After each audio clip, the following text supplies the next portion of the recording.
I'm going to talk just a little bit about what the competition is and how it came about. I'm then going to look at some of the statistics from it and see what we can learn from that. And finally, where we go from today. Now we've selected a winner, and after this event finishes tonight, how we continue a dialogue about resilient cities. So the Engineers Without Borders UK Arup partnership has been established in order to formalise and strengthen the relationship between the two organisations. The aim of the partnership is to help inspire the next generation of engineers to develop the specialist skills which will allow them to contribute towards poverty alleviation and international development. The partnership's been set out to help both organisations increase the volume and impact of their projects and to engage more effectively with their members and their target audiences. So Arup hope to promote the firm as a whole to those not already familiar with us, and also to endorse the company's strong ethical values and commitment to international development.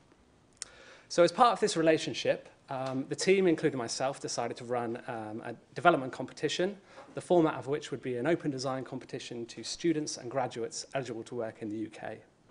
Its purpose was to directly open a dialogue internally within Arup and externally about climate change resilience in the context of international development. The main premise of the competition was that people learn best from what they know. Take sustainability as an example. 20 to 30 years ago, it wasn't something that was invented by academics and policymakers and theorists. Rather, it was something that was defined and conceptualized by them and then applied in practice. There are actually already thousands of examples of what sustainability is and was across all sorts of contexts and geographies and timeframes. It was just the phrase was coined, and these were all useful reference points and examples in defining what it is and what it looks like. This competition allows us to apply that same logic to the idea of resilience, which is a much newer field. We can reflect on what we know about cities already and identify areas and systems of resilience within them. The competition has been a valuable and unique opportunity to address a gap that's not currently filled by existing research and practice. So, the competition was launched at the beginning of January 2012. And the prize was to win an internship in Arup International Development with Beth, taking all of the knowledge that we've built from this competition and analysing it and moving on with that. The brief itself was this: identify a city or a part of a city that you consider to be resilient. The entrants had to define a city, define what it's resilient to, define the ways in which it's resilient and why it's a good case study. And we encourage variety. Cities could be of any size and located anywhere within the world. The specific questions were: what makes the city resilient? How have these features evolved over time? Who are the main actors involved? And what are the key learnings? Can the resilient practice be applied in other contexts and other cities?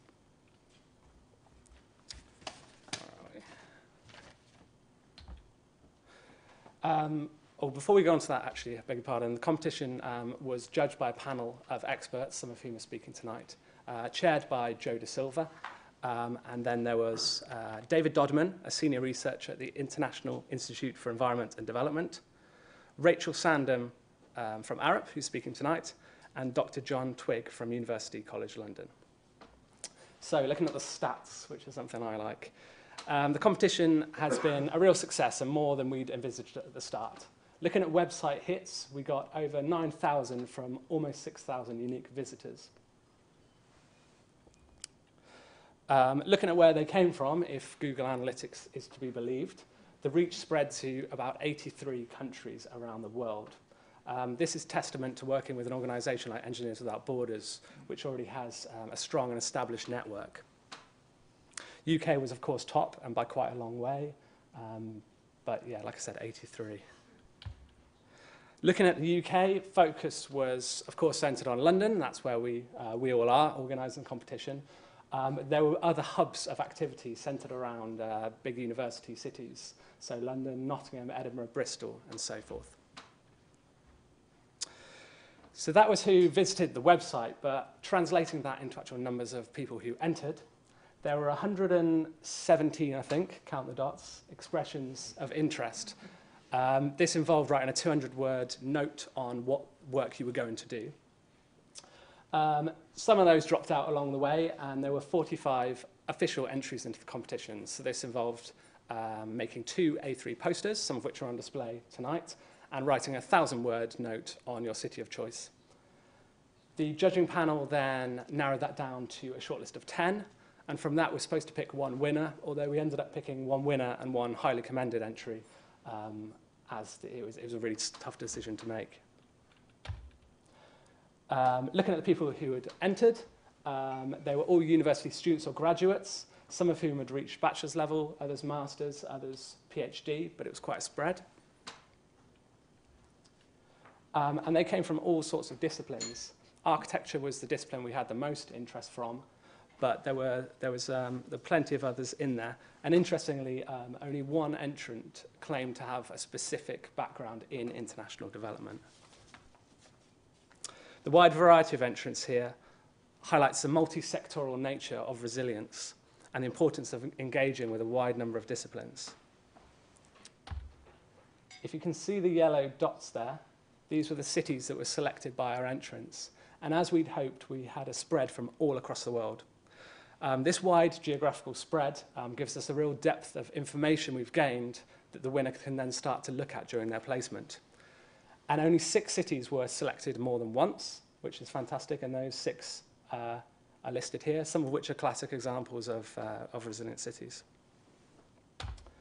So finally, where do we go from here?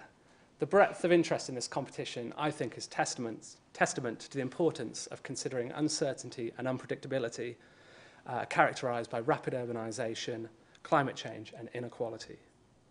The past no longer serves as an instructive predictor of what the future will hold. Historically, cities have been designed and planned based on climate data, rainfall, frequency of storms, extreme heat days, and so forth. However, high-impact events such as Hurricane Katrina in the United States and the Fukushima disaster in Japan have shown that this approach is unlikely to be able to continue to work into the future. Arup as a firm are continuing to better understand and refine the way we work to address these challenges across all of our sectors.